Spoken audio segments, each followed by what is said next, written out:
श्री हरि। पिछले अंक में आपने भगवान भोले का एक लीलाक्रम देखा, जिसमें भगवान भोले बाल रूप राम का दर्शन करने के लिए खुद को मदारी बनाया और अपने 11वें रुद्र हनुमान को बंदर बनाया। छोटा सा बंदर बना लिया और वो मदारी उपस्थित होते हैं हमारी अयोध्या में उपस्थित होकर उन्होंने राजमहल के सन्निकट अपना खेल शुरू किया। तो राम ने मधुर ध्वनि जब सुनी, इधर लीला भगवान शिव कर रहे हैं, उधर राम भी तो लीलाधर हैं। वो सब समझ रहे हैं कि भगवान शिव आ गए, मेरे इष्ट आ गए।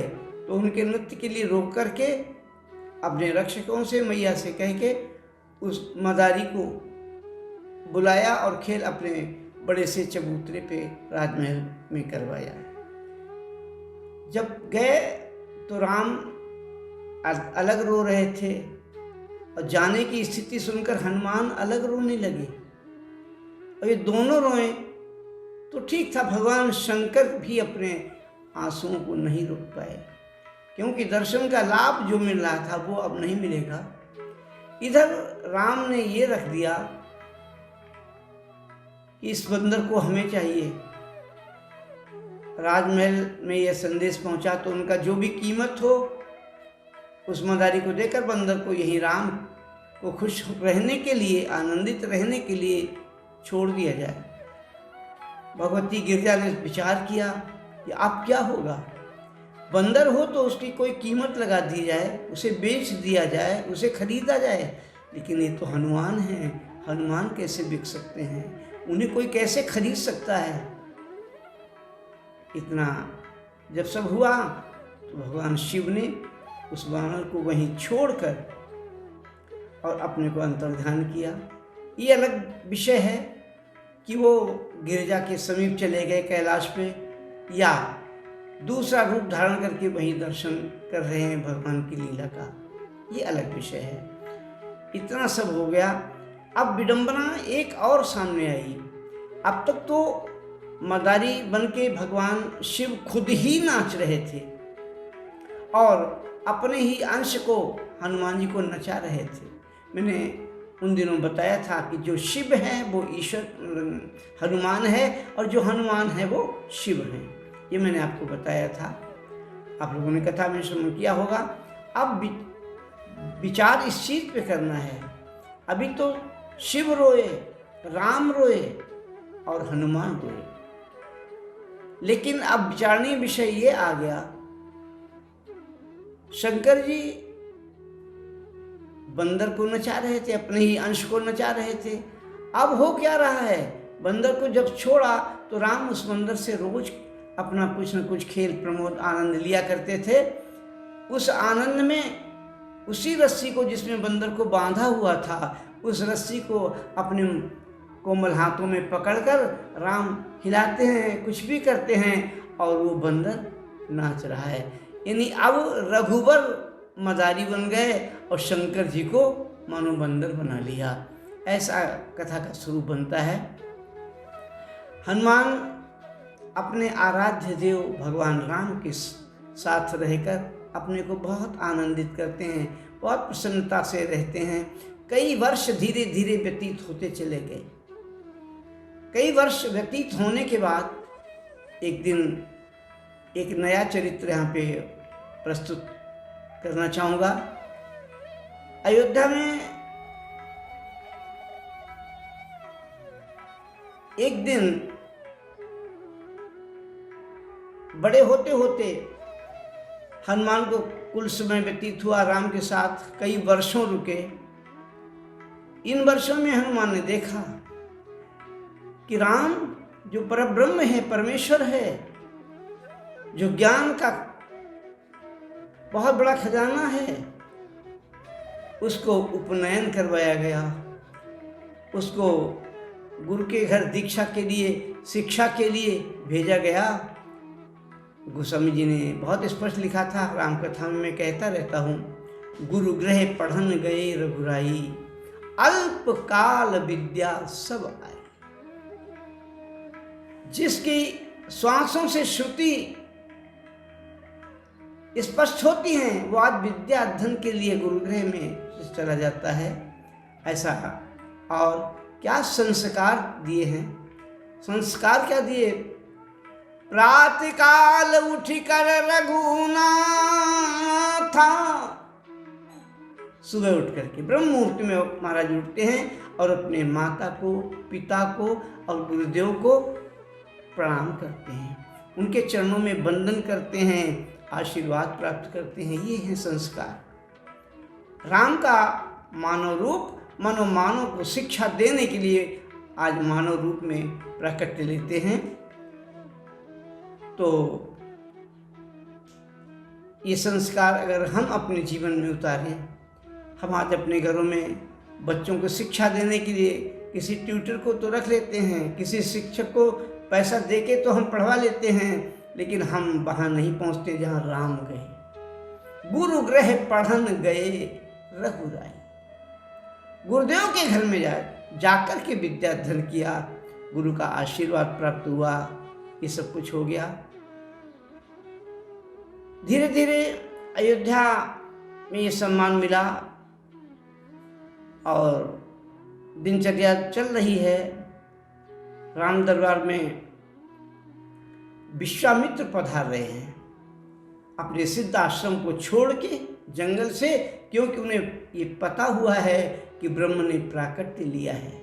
उस प्राकट्य की सही जानकारी करने के लिए और अपनी यज्ञ रक्षा के लिए विचार किया कि क्यों न चल के ब्रह्म का दर्शन भी होगा और हमारी यज्ञ की रक्षा भी हो जाएगी। तो विश्वामित्र जी राज दरबार में पहुंचते हैं। राज दरबार में जब विश्वामित्र जी पहुंचे, महाराज दशरथ ने जैसे ही सुना कि विश्वामित्र जी का आगमन है, तो अपने अन्य और सबको विद्वानों को लेकर द्वार के बाहर जाकर के प्रणाम किया और आकर के उन्हें चरण वंदन किया, चरणोदक लिया। उसके बाद बिठा करके बड़ा प्रसन्नता मिलती है। ये दृश्य उधर राम ने भी देखा कि विश्वामित्र जी पधारे हुए हैं। जब राम ने इस दृश्य को देखा तो हनुमान से मुस्कुरा के कहने लगे, ऐ हनुमान, अब मेरे बन जाने का समय नजदीक आ गया है, क्योंकि विश्वामित्र जी आए हुए हैं। हनुमान, अब यहाँ नहीं रह पाएंगे, हम जंगल में जाने का मेरा समय आ गया है। क्यों? क्योंकि पृथ्वी बहुत परेशान है, राक्षसों के बोझ से बोझिल हो चुकी है। पृथ्वी का स्पष्ट कथन है, तमाम मेरे ऊपर नदियां हैं, पहाड़ हैं, वृक्ष हैं, लेकिन ये मेरे लिए बोझ नहीं है। इन्हें मैं कभी बोझ नहीं मानती हूँ, लेकिन जब एक राक्षस मेरे ऊपर पैर रखता है, मैं बोझिल हो जाती हूँ। तो पृथ्वी का दुख का निवारण करना मेरा प्राकट्य का मुख्य कारण है।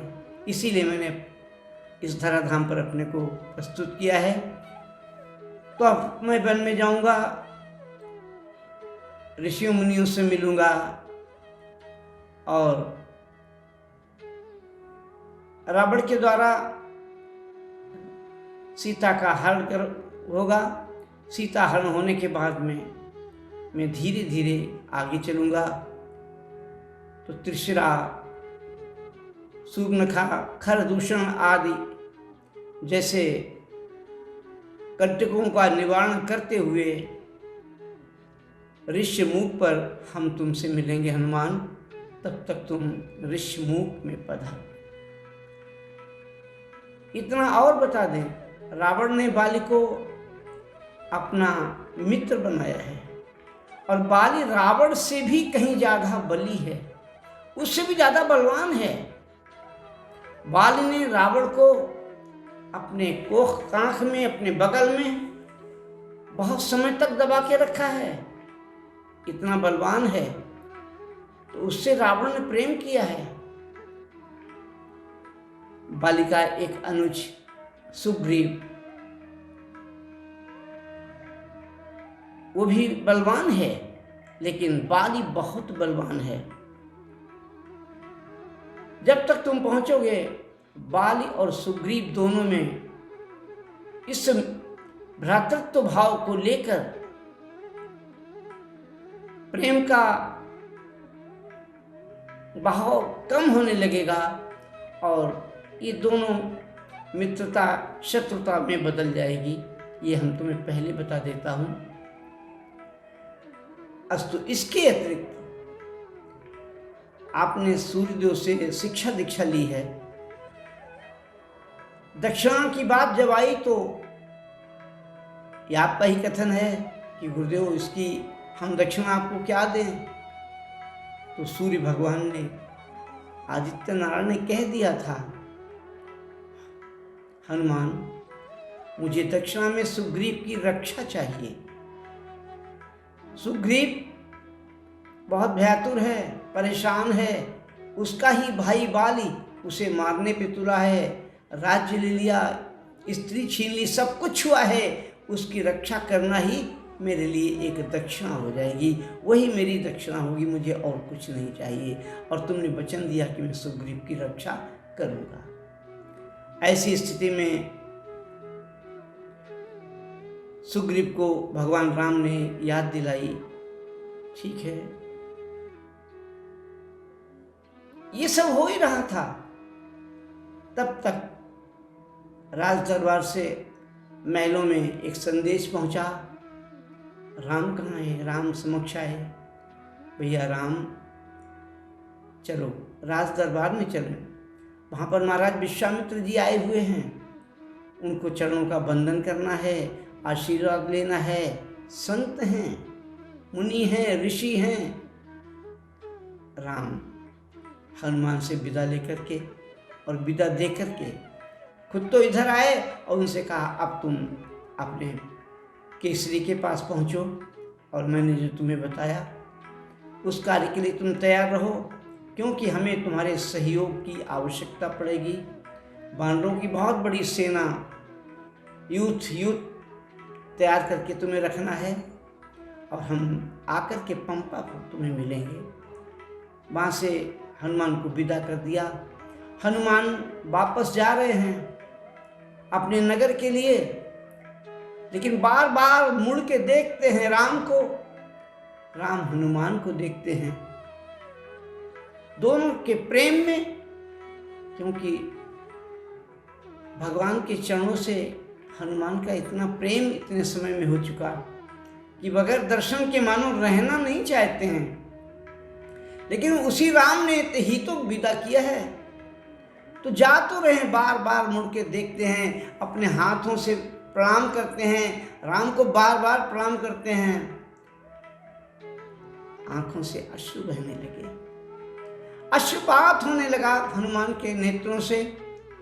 संभवतः मैं नहीं कह सकता हूं कि राम नहीं रोए होंगे, राम भी रोए होंगे। दोनों इतने व्याकुल हैं एक दूसरे से अलग होकर, लेकिन लीला करनी है। कल तो भगवान शिव ने लीला की, आज राम जी अपनी लीला में लगे हुए हैं। सिया राम जय जय राम, सिया राम